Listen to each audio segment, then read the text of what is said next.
December 9th, 1959, 7:30 in the morning. The sun had just risen over Albany County, and a school bus driver was following his usual route along Sand Creek Road in Colonie when he spotted something unusual.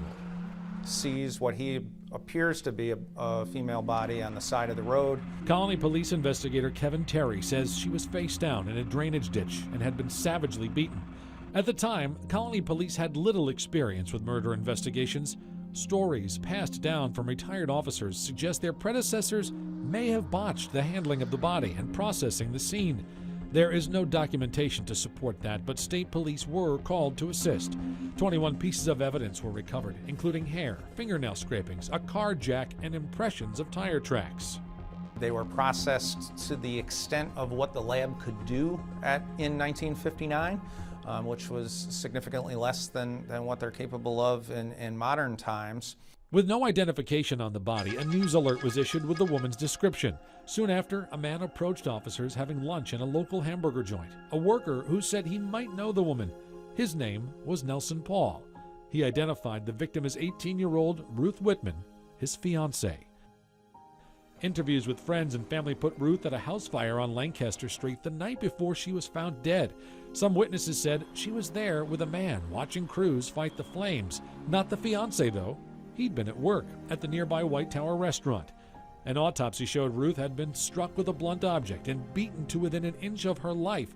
She had survived the attack, but not being dumped in the shallow water of the drainage ditch. And ultimately, the cause of death was drowning. Coroners also discovered Ruth was pregnant just a few weeks.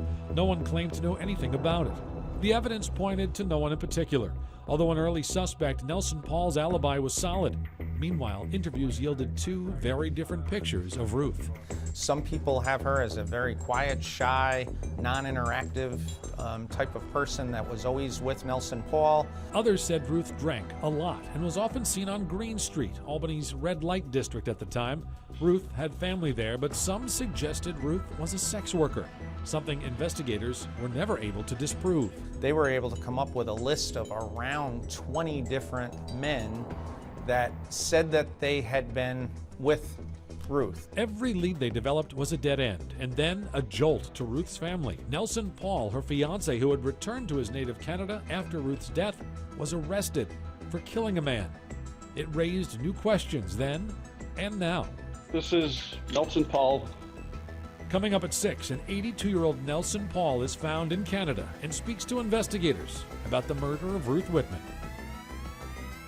I'm Jerry Gretzinger.